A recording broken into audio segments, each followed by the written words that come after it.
Hollywood, California, Monday, March 22nd.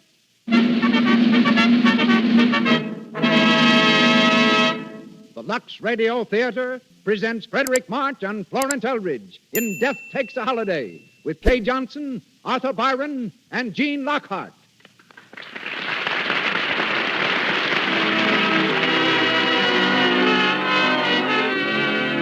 Lux presents Hollywood. Our stars, Fredric March, Florence Eldridge, Kay Johnson, Arthur Byron, Gene Lockhart, and Howard Phillips. Our producer, Cecil B. DeMille. Our guests, the celebrated screenwriter and adapter of Death Takes a Holiday, Mr. Walter Ferris, and the famous star of silent pictures, Miss Blanche Sweet. Our conductor, Louis Silvers. So do the makers of Lux Toilet Soap welcome you to another hour in Hollywood and to the 125th production of the Lux Radio Theatre.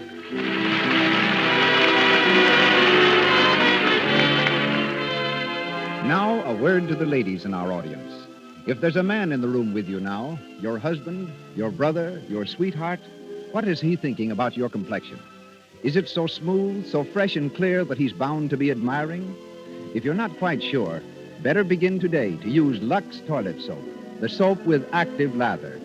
And be sure you're removing cosmetics thoroughly, too.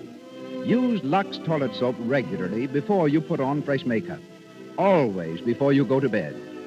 Women everywhere find this simple care guards against unattractive cosmetic skin, dullness, tiny blemishes, enlarged pores. Remember, too, that right now in Hollywood, actually 9 out of 10 screen stars use Lux Toilet Soap. And now, our distinguished producer. Ladies and gentlemen, Mr. Cecil B. DeMille.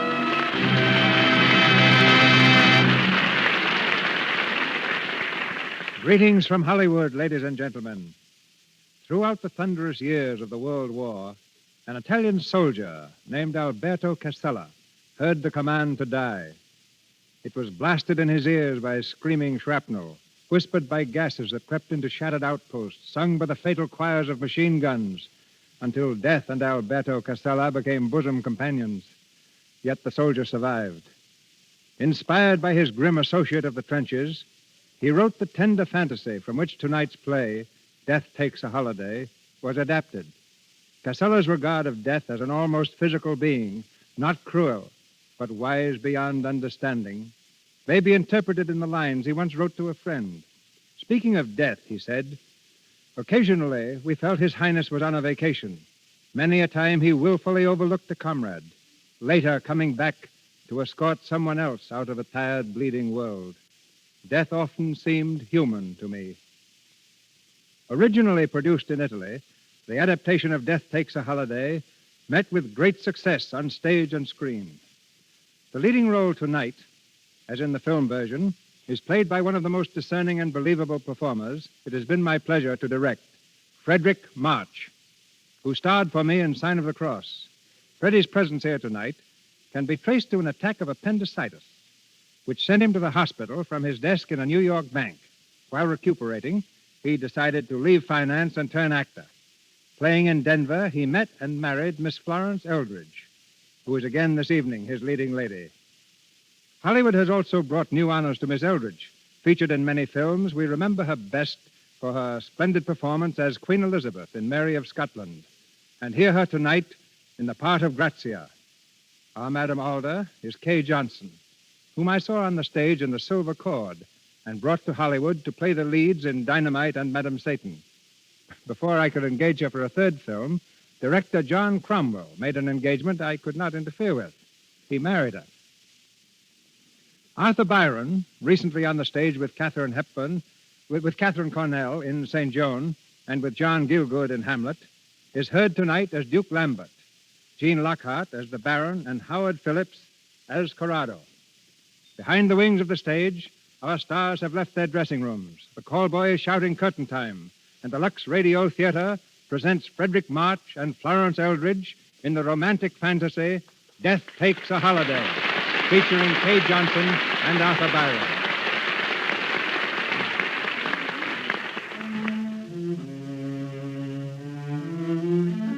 A lonely road in Italy. A full round moon hangs low in the sky. bathing the countryside in ghostly radiance. An automobile purrs softly through the night, making its way toward the old castle of Duke Lambert. At the wheel is the Duke's son, Corrado, and beside him, Grazia Sanluca, a lovely young girl who seems lost in a dream as she surrenders to the beauty of the night.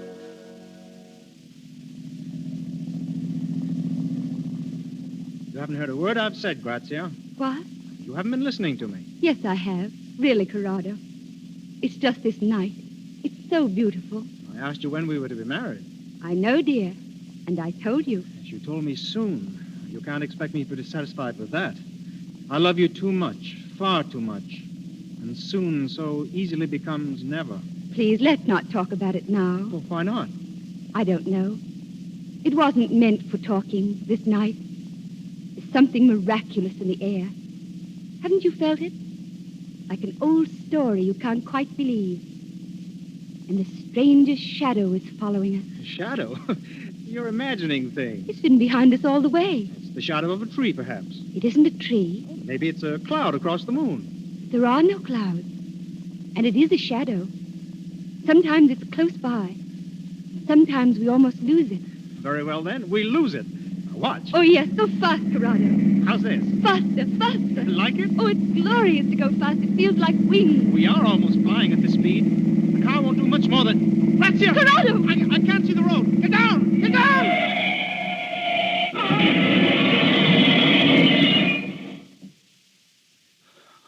Grazia. Grazia. Here, Corrado. Are you all right, darling? Yes. Yes. Oh, thank God. I haven't a scratch. You, Corrado? No, nothing. At least, no, not even a mark. Why, it's a wonder we weren't both killed. Why, it's a miracle, Grazia. Look at that car. I said there was something strange in the air. Something miraculous. Grazia, that shadow you saw. I saw it, too, just before we crashed. It seemed to envelop the whole car. I couldn't even see the road. Strange. And I wasn't imagining things. No. What was it? What could it have been? We'd better get on to the house. You know, Father will be waiting for us. Here, give me your hand, darling, and stay close to me.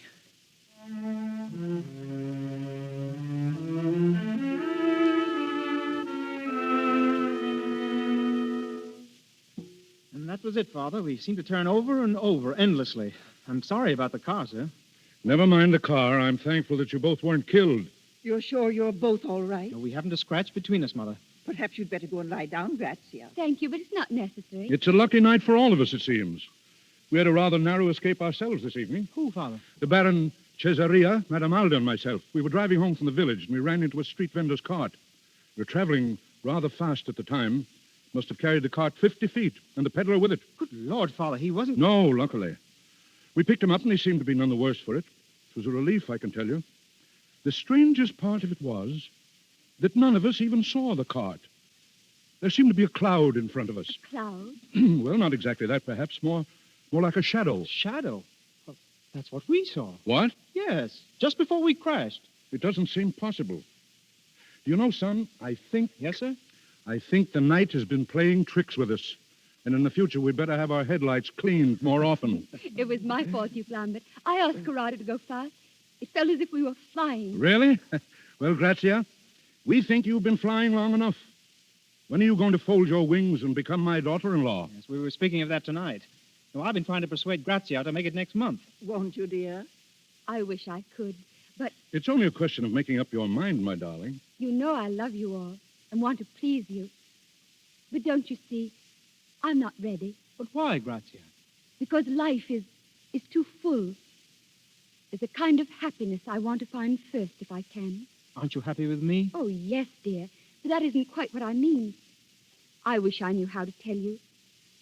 There's something out there in the night, which I must find first and understand. Grazia, I'm going into the garden. well, may I come with you? I'd rather be alone, if you don't mind. Grazia's so strange at times. I don't understand her. I don't myself sometimes. She's so fine, so delicate, so utterly remote from us all. It puzzled me. I wouldn't worry, my son. You'll win her yet. Madam Alda, I believe the peddler thought you were an angel when we picked him up. Baron, Madam Alda, I hope you've both quite recovered from your shock. Oh, it was hardly a shock, you plan, but more in the nature of a very intense thrill. I rather enjoyed it. Madam Alda lives for thrills. Well, why not? Is there anything better to live for, Baron? Only love, and you probably count that among your thrills. I know I always did, in my younger days, of course. Corrado and Grazia had a lucky escape tonight themselves. Really? Yes, we were driving home along the hill road when... What on earth was that? Grazia. She's in the garden. It sounded as if she... Grazia! We'd better see. Came from the fountain. This way. Corrado, where are you? Here, Father. Corrado. It's Grazia lying on the ground. Is it? Corrado, what's happened? No, she was just lying here. Is she wounded? Oh, Lambert. Now, my dear, it'll be all right. Lift her up a little, Corrado. Yes, she's coming. Grazia. Grazia. Don't let it come near me. Don't let it come near me. What happened, Grazia? I don't know. There was something cold and terrible. I was sitting by the fountain watching the water, and then an icy wind touched me. But it wasn't a wind because all the leaves were still. Oh, perhaps you fell asleep and dreamed. No, I saw it. What? What did you see? A shadow. An enormous darkness. And yet it wasn't a shadow because the moon shone through it. Oh, Corrado, I felt something behind me running. It wasn't any sound, but I felt someone. And then it touched me. Something cold. Oh, Grazia. Carry her into the house. I'll help you, Corrado. Stephanie? Yes. Call Grazia's mother. Tell her there's nothing to worry about, but ask her to come. It's just a case of nerves, I think, but we'd better play safe. Yes.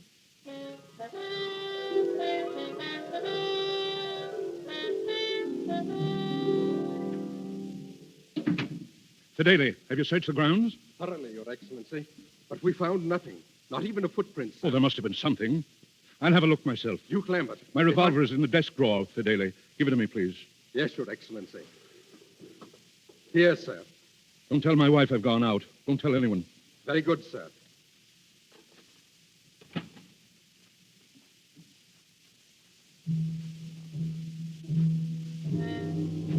Who's there? Who's there in that shadow? Answer, or I'll shoot.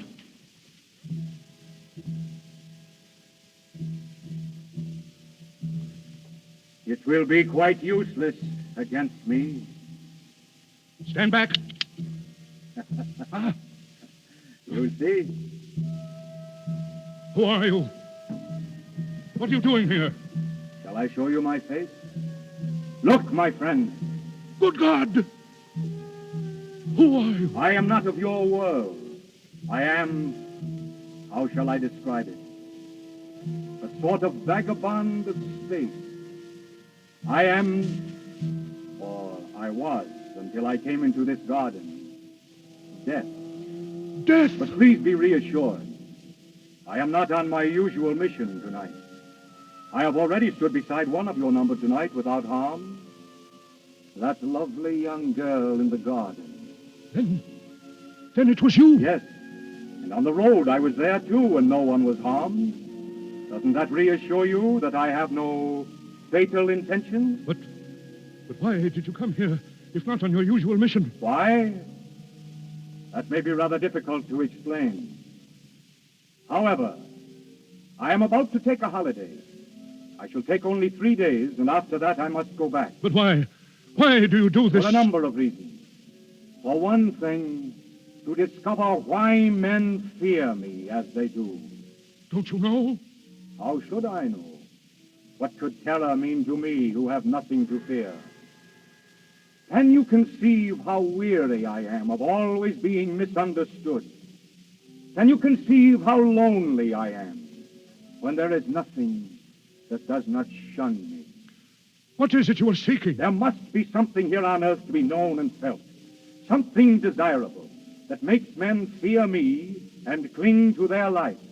I must know what it is. Will you accept me for these 3 days? As a guest? As a guest? Don't be alarmed. As a mortal, of course. I assure you, I shall be quite a man of the world. Will it be a great trouble for you to put me up? Well? Oh, no, not at all. No, I have a suite of rooms prepared for an old friend who is expected. Prince Serki. Indeed. Prince Serki of Vitalba Alexandri? Yes. Prince Serki will not come to see you. Not in this life. I don't understand. I saw him early this morning. Then he's dead. Yes. I did not know, of course, that he was a friend of yours. Poor Serki. Tell me, was the prince known to your family and your guests? No. Excellent. I shall be Prince Serki of Vitalba Alexandri for these 3 days. What? Oh, please understand that my presence in your house will not be a menace, but a protection. Thank you. But there is one condition on which I shall insist. Yes? I am to be Prince Serki and no other. When I leave you now and return later in his person, I shall be mortal. And I must be treated as a mortal in every particular. No one under this roof must show repulsion or fear on pain of my instant displeasure. I don't understand. No. Let me put it this way. If my secret is divulged, I shall leave instantly as Serki and return in my proper person. Do I make myself clear this time? I understand. Your Highness.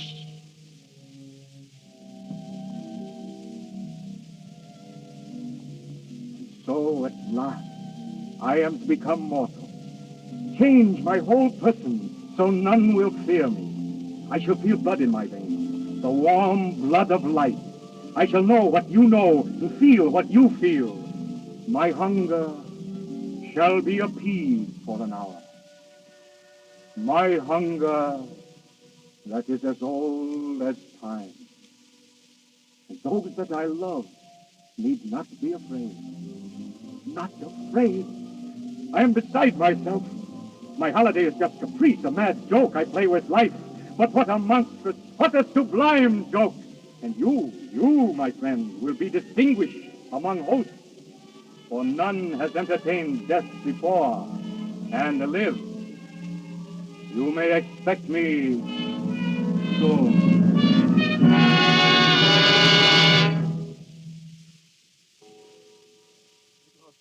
I've never found anything like it.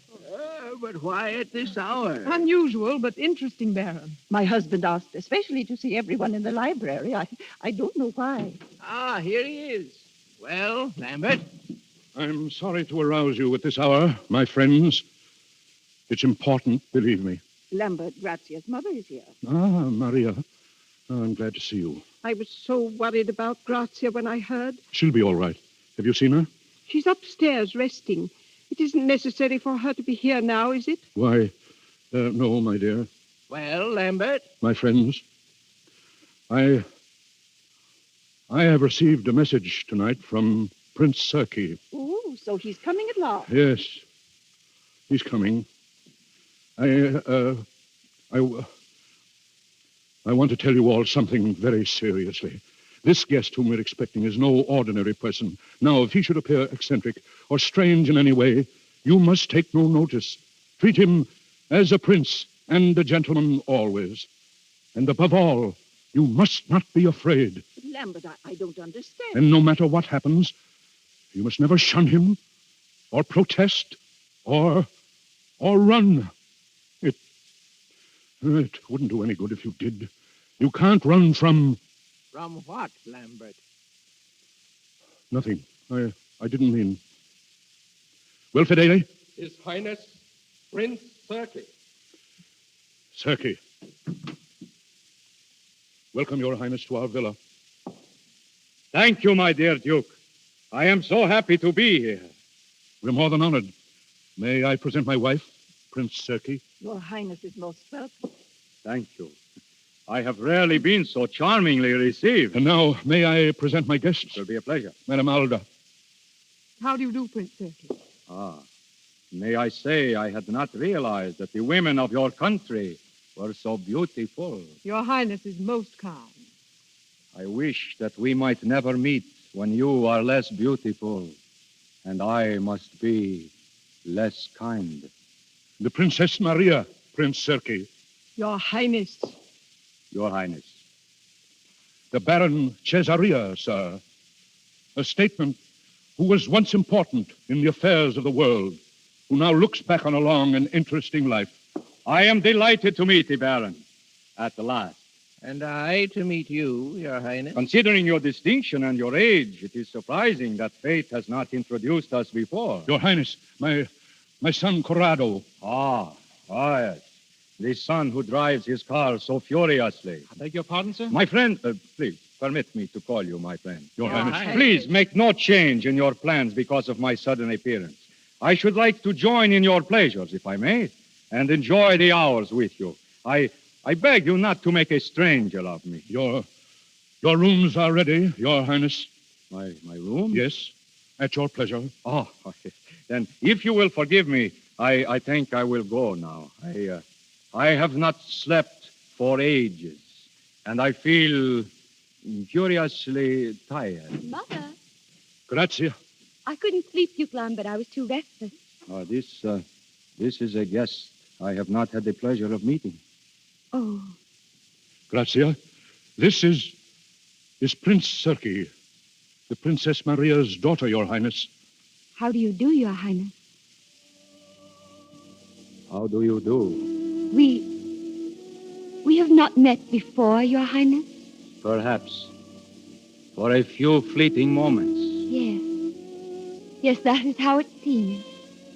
A few fleeting moments. I am happy to welcome you now, sir. Please, give me your hand, Grazia. So young and firm and full of life. And it lies so trustingly in mine. Is there any reason why it should not? Thank you, Grazia. You have done me a great kindness tonight. My friends, my holiday begins most agreeably.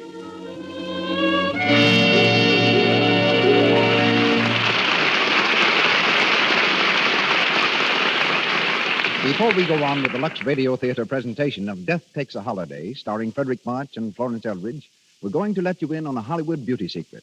We're going over on La Brea Avenue to a little stucco house where happy Mrs. Thomas F. has been chatting with her friend Ethel over tea. Ethel has suddenly looked at her watch.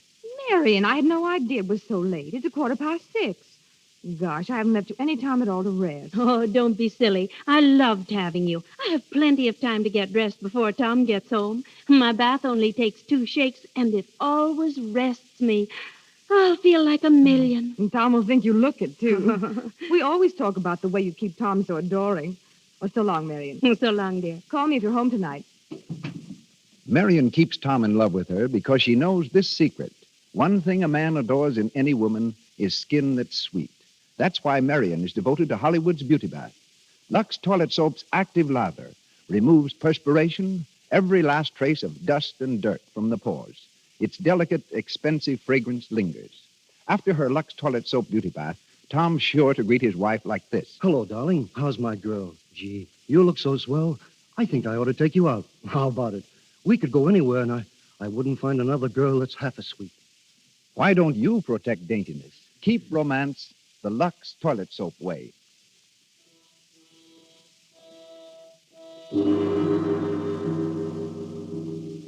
We continue with Death Takes a Holiday, starring Fredric March and Florence Eldridge. 3 days have gone by, and the Phantom Death is still a guest at the home of the Duke, still enjoying his brief visit to Earth in the person of Prince Sergei. Meanwhile, the world is an astounded witness to a series of miracles. In London, SS Fredric explodes at sea, sinks within an hour. No lives lost. in Paris, man jumps from Eiffel Tower in attempted suicide, walks away uninjured. In Japan, Island of Kobushima totally demolished by heaviest earthquake in history.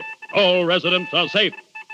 and so for 3 days, no life is endangered, no living thing destroyed, while death amuses himself now at conversation, now at yachting, now at the gaming table of a fashionable resort, where his luck amazes other players.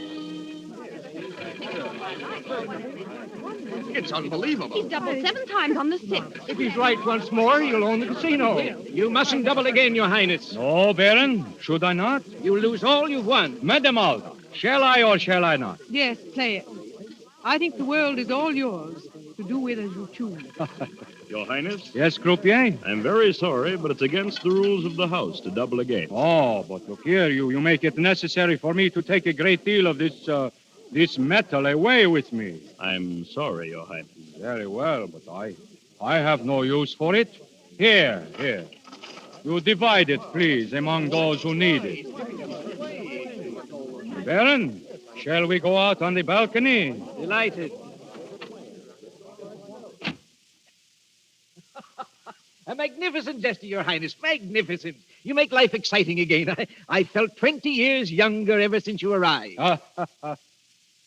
You know, Baron, out here is the night, crowded with beauty. And all of you herd inside in smoky rooms, feverish over little games. Why? Why? One comes here to gamble, and one gambles to win. It seems to me that men have not begun to discover the magnificence of this life. Will you tell me what in the world you're looking for, Prinseke? I came here looking for a game to play, a game worth playing. I have been among you almost 3 days, and what you do with yourselves still seems to me so very futile and empty. There are only 3 games: money, love, and war. Have you tried war? Plenty of it. I could never make out what it was they were fighting about. It's usually a flag, isn't it? Or a barren piece of ground that neither side wants. Well, I suppose they fight to make themselves heroic for someone they love. Oh, so it all comes down to one game. One game, that's what it comes to. One never grows tired of love. Shall I tell you something, Baron? This last great game of yours, this of which you never tire, seems to me to be the strangest, the saddest, the emptiest of all. Can it be that you're inexperienced in such matters? Entirely. You don't know what you've missed. One pair of lips will change your mind for you someday. It depends upon the subject. Madame Alda's, for instance. Madame Alda? She's quite taken with you, you know. Thinks you're fascinating. You might try your game of love in that quarter, Your Highness. Yes. You don't seem very interested. You were thinking of another, perhaps? Perhaps. Who, Your Highness? It is growing late, Baron. I think we'll go back now.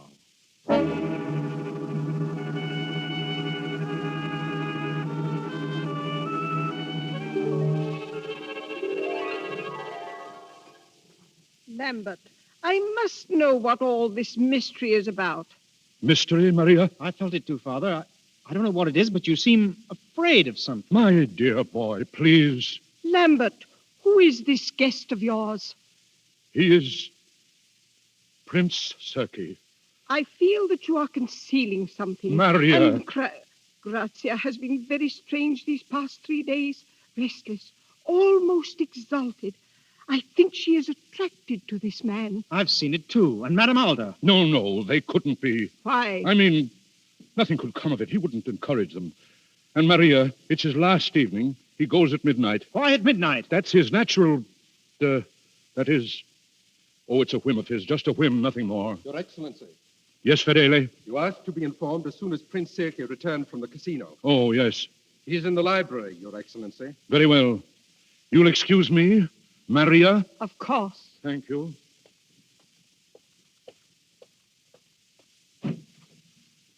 Your Highness. Oh, good evening, my friend. You have returned early from the casino. Yes, I was very bored. I'm sorry. I had hoped that your last evening... Yes, my last evening. But it isn't over as yet. No, Your Highness. You haven't told anyone about me.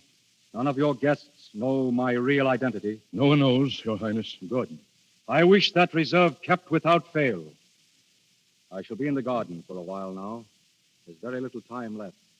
And I still have not found your reason for existence.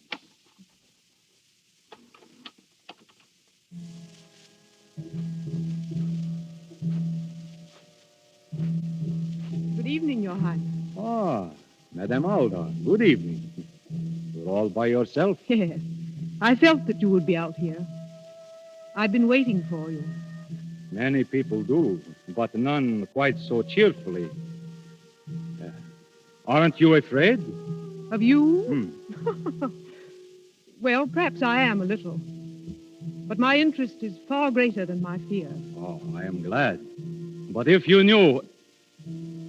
You are so fortunate here, you people. I think I used to despise you all with your little whims and desires, all leading up to nothing. And now, there is nothing I want so much as to share them. I've so often thought all that of myself. Oh, but my dear Alda, you can have whatever dreams you wish. But suppose you had been set down for a few hours or a few days among the inhabitants of the moon, and that was all the life that you could have forever. And you knew no one there. And no one dared to know you. Do you really feel that? Yes. I am not one of you. Then I wish that you were. You do? I've waited for someone like you. Even though I am not what I seem? Oh, but you are. No, I am a fear, a shadow, a wandering thing. Isn't there a story among your legends of a merman who came asking a woman to love him so that he might have a soul? Well, if there is, I'm sure she'd give him what he asked. I think she'd give up her own soul gladly. If she were in love. Yes. You see, I have come asking for that. Of me? Yes. But also, it is impossible. Why? Because you will take one step toward me and know my secret and lose courage. Try me. You do love me? Yes. How much? More than life itself. You can give me a soul only if you know me and can still love me. Now look into my eyes. Look deep. What do you see there? Shadows. Look into those shadows. Let your thought go to its wildest reach. I will you to know who I am. No. No. I want to live. You're afraid of me. Let me go. Please let me go. You're afraid. The mere thought of my real person puts a chill around your heart. Let me go. Pity me. Go, then. Go back to your petty little existence. You are not great enough for me, Alda. I am looking for a response such as you could never give. I am searching for someone who knows and is not afraid.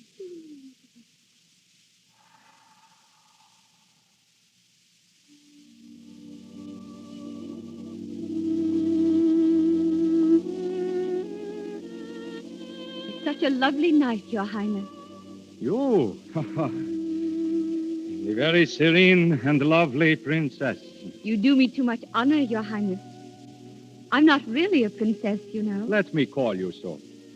I like to be called Grazia by my friends. How charming of you. Grazia, then. You make it sound like music. It is like music. It has overtones that go singing on and on. But they are not sad, no, they are full of grace and light. Oh, when you speak like that, I hear music, too. Great sweeping chords. I could say so much more. Your Highness is being very kind tonight.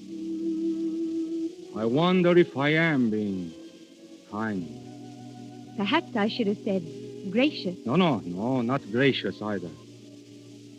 I have discovered that even the mightiest must sue for certain favors.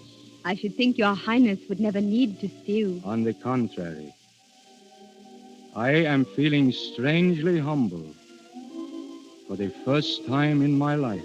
And I'm feeling strangely thrilled and proud. Grazia. Yes, Duke Lambert? Your mother is asking for you, my dear. Thank you, Your Highness. Until later, Grazia? Until later, Your Highness. Your Highness. Yes. You'll forgive me, but I'm worried, Your Highness. Worried? About Grazia. She's a lovely child. I hope that one day she and Corrado will be... Enough. Your Highness, I hope that you are not thinking... Enough, I say! If you don't understand, you Lambert, I've been caught in this web of flesh, caught and tortured. I thought to put it on like a garment and cast it off as easily. But to put it off is to die. To die without having lived. To die alone, without loving or being loved. And that I will not have. But it is fatal to love you, and you promised to harm no one in this house. Have you forgotten that in an hour I must go with empty hands? Are you certain it will be with empty hands? Quiet! I am an expert at conclusions, my friend.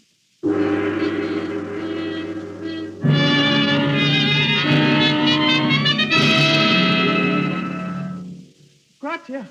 Grazia! Here, Corrado. Oh, Grazia, I'm so glad to find you. Why, dear? You should be in the house, not walking out here alone. Grazia, will you do me a great favor? Of course. May I stay very close to you this evening? Why? Because I love you, and I'm afraid. But there's nothing to be afraid of. Grazia, why are you so strange? I seem to be waiting for something. Let me stay with you. It's not you that I'm waiting for, Corrado. Grazia, you're so far away. Please come back to me. There's some awful danger. I know it. Oh, no, not danger. Happiness. Something I've been waiting for so long. Grazia. Please don't be unhappy, Corrado. I love you. In some way I can't make clear. If I didn't feel so far away, I should be in your arms crying and holding you close to me. I want to do that. But somehow, I think I never shall. Oh, you're trembling. I'm only a little cold. Will you get my cloak from the hall? Oh, I don't want to leave you. Won't you come with me? No. I must wait here, Corrado. Grazia. I must wait here for him. Alone.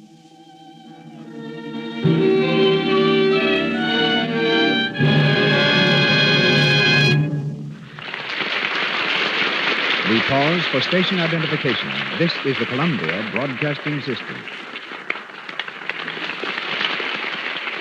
And this is KNX, the Columbia Station, Los Angeles. We call an intermission in our presentation of Death Takes a Holiday, starring Fredric March and Florence Eldridge, to introduce the dramatist who brought this play to American audiences. Formerly instructor in English at Yale University, Walter Ferris is now one of the screen's most valued writers. With such hits to his credit as Under Two Flags, Maid of Salem, and Lloyd's of London, he interrupts his work on Shirley Temple's film, Heidi, to be with us tonight. Ladies and gentlemen, Walter Ferris.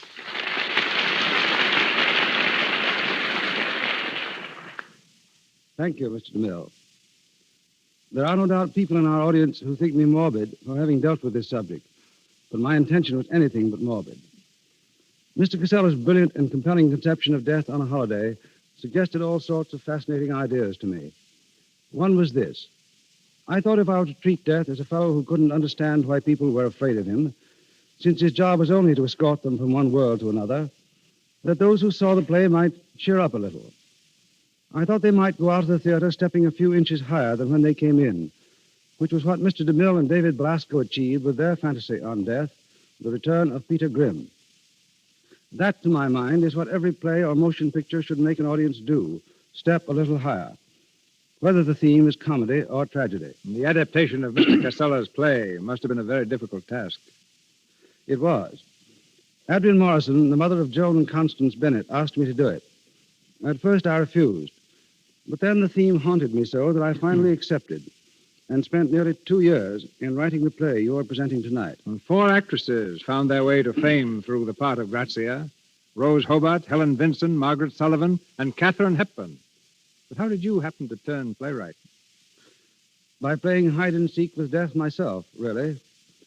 Like Mr. March, I found myself in a hospital with lots of time to think things over. Freddie got better and became an actor. I became an author. You're both getting better all the time. Certainly, Mr. March has recovered splendidly, but I sometimes have doubts about myself. We've been very lucky in the stars we've had in the part of Death. First, Philip Merivale on the stage, then Fredric March on the screen. And now on the radio, we have Mr. March and his distinguished wife playing together. And before saying goodbye, I should like to express an author's gratitude to the Lux Radio Theatre for the very intelligent fashion in which it uses his material. It's been a pleasure to be here and see how you present a program in behalf of a product which we use every day, both at home and at 20th Century Fox Studios. Lux Toilet Soap. Thank you. It's been a pleasure, Mr. Ferris, to have you with us.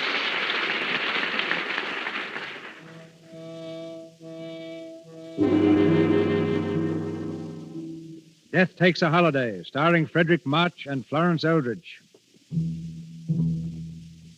The time grows short. Death's holiday on Earth is almost over, and soon Prince Circe must again take up the black cloak of his real existence. In the garden, Grazia and His Highness sit hand in hand, gazing deep into each other's eyes. You kept your promise, Grazia. You came to meet me. Didn't you know that I would? Yes, I felt it deep within me. It is strange. We seem to understand each other, so. We hardly need to speak, do we? Thoughts are so much clearer than words. Then perhaps you can tell me what I've been doing here. I think I can, almost. Tell me. I think you've been holding life in your hands, as I do sometimes. I think you've been a little afraid of its beauty. You do know. You wonderful, exquisite child. Something new has been born in me. And at last, I know the meaning of this life men lead here. I know for the first time, men bear a dream within them. A dream that lifts them above their petty lives. And that dream is love. You have brought this to me, Grazia. You have shown me a new world. A world which you made for me and which we share together. And yet, I am alone, too. Still alone. I think we'll never be alone again. We must, Grazia. And I shall miss you so. I shall hear your laughter in every wind that passes. I shall hear your footsteps wherever you are. When our two worlds hold us apart. Why should we ever be apart? What is this that will happen? Who are you? Prince Circe. I don't mean that. You seem to come from a distant place. You're like the mystery that's just beyond sight and sound.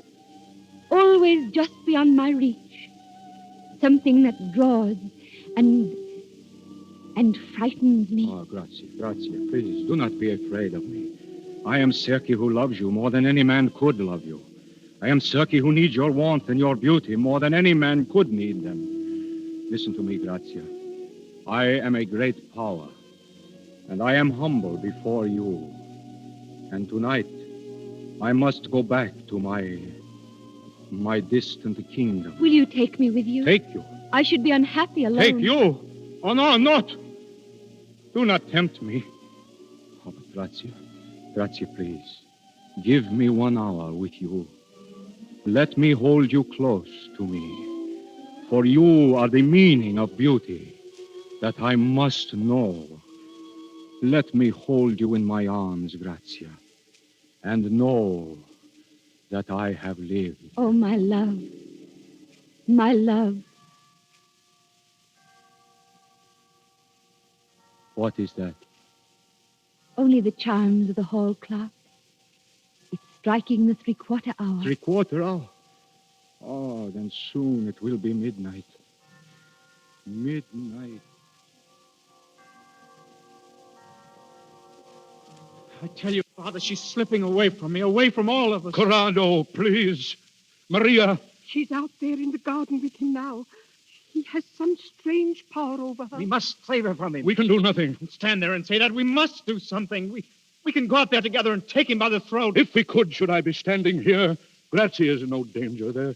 There is nothing to be alarmed about. But you're alarmed, Lambert. Yes, Father, you're terrified. I must know why. Lambert, let me go to her. No, wait. Then I'll go. No, I forbid you to move. Then tell me why I can't go. Give me your reason, or I have not killed that man. You can't kill him, but he can kill us.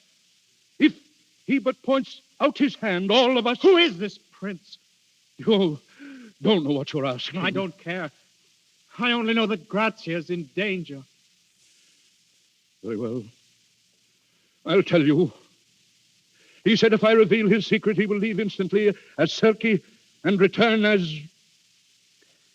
Steel yourselves if you are to hear it. He is not Prince Serki. He is the one who waits, the one whom all men dread. His Majesty, Death, amusing himself on a holiday. Father, Death!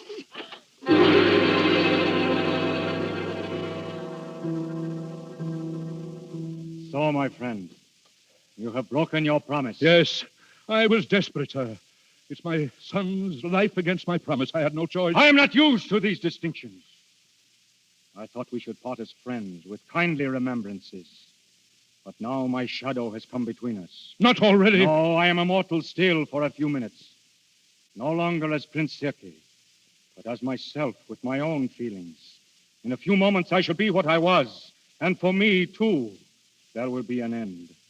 But you are above pain and loss. Am I? I thought tonight I had reached the end of my experiment. I had found love.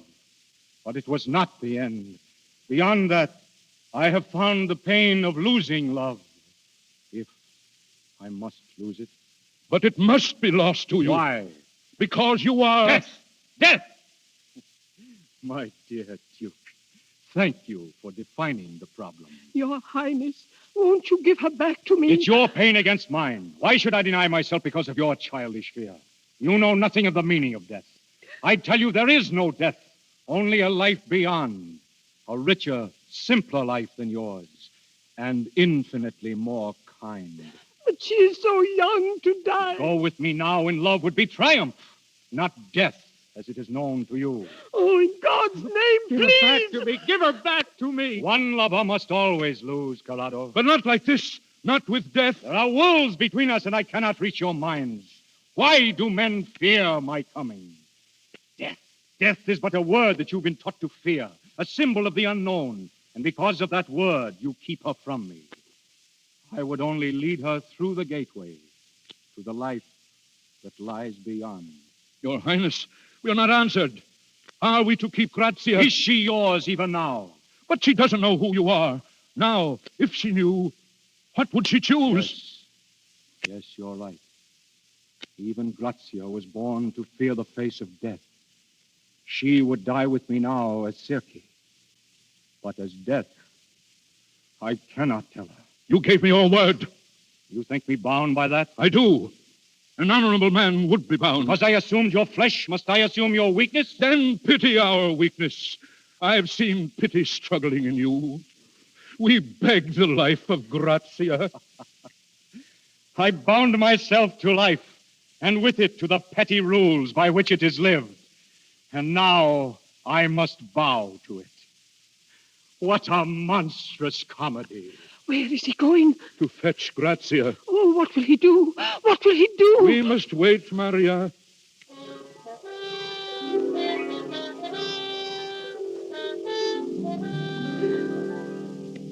He's been so long. What is the time?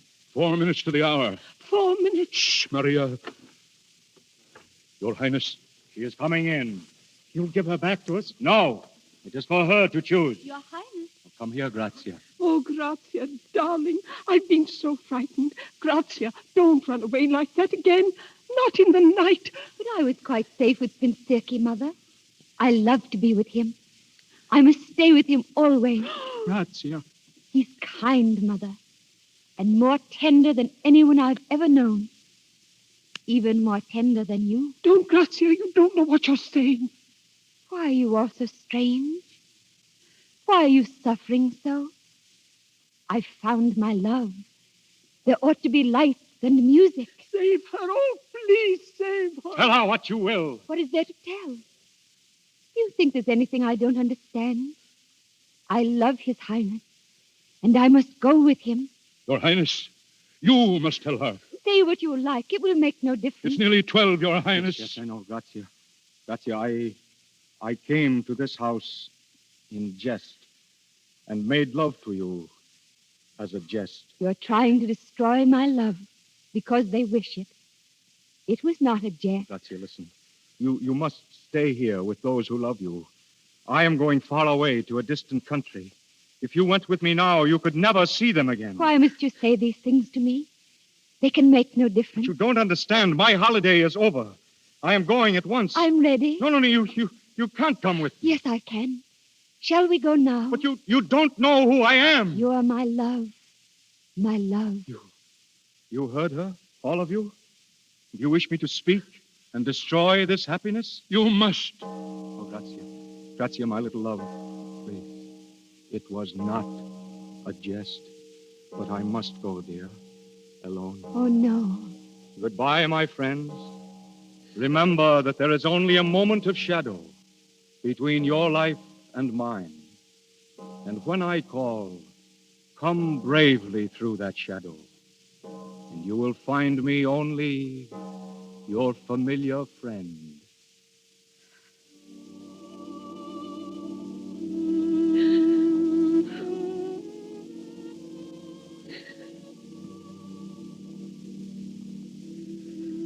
Now, Grazia, you see me as I am. Good heavens! As I am, Grazia.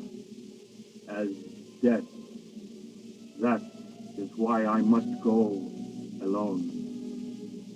You understand now, Grazia. But I've always seen you like that. You haven't changed. You have seen me like this? Yes. Always. And I'm going with you. Then there is a love which casts out fear. And I have found it. And love is greater than illusion, and as strong as death.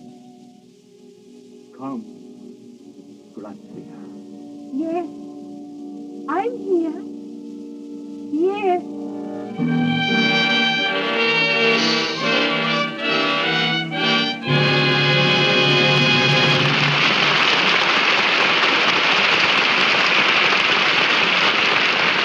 Yes, holiday is over, and with it our play. But Fredric March and Florence Eldridge rejoin us at the microphone later.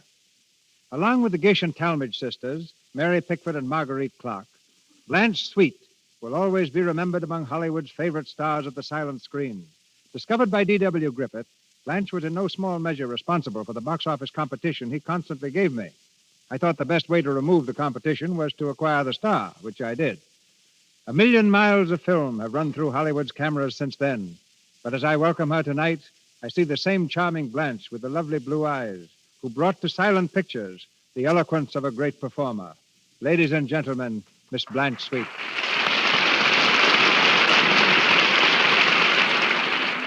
Thank you, Cecil, and thank you all.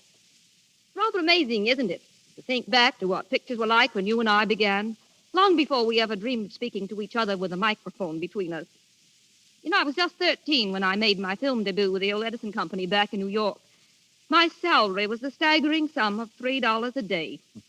And I remember my first Hollywood film for Mr. Griffith at Biograph. It was a one-reel thriller called The Lonedale Operator. At that time, you know, the names of the cast were never mentioned by the leading studios, and Biograph made it a point to always withhold the identity of their players. Then, names were advertised by independent companies who chose this as a new means to combat opposition. So quite unwittingly did the system featuring star personalities come into being. Which do you remember, Blanche, as the most outstanding films of your career? Well, now, Cecil, that's not for me to say. But I particularly like doing Tess of the D'Urbervilles, Anna Christie, Judith of Bethulia, and, of course, your own production, the Warrens of Virginia. Recently, many of us saw you on the stage, playing with Leslie Howard in Petrified Forest. After your success in that, have you any thought of returning to pictures?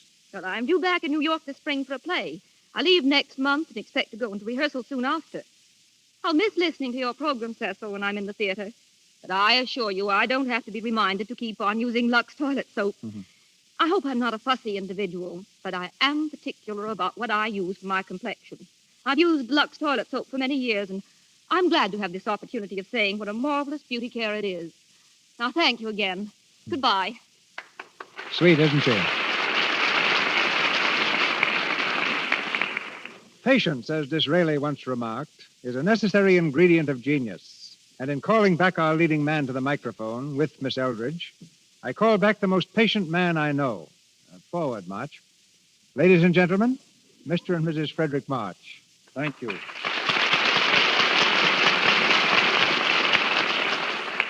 Thank you, C.B. I don't know quite what you mean by patience, though, unless you refer to the fact that it's been nearly 5 years since we last worked together in the Sign of the Cross.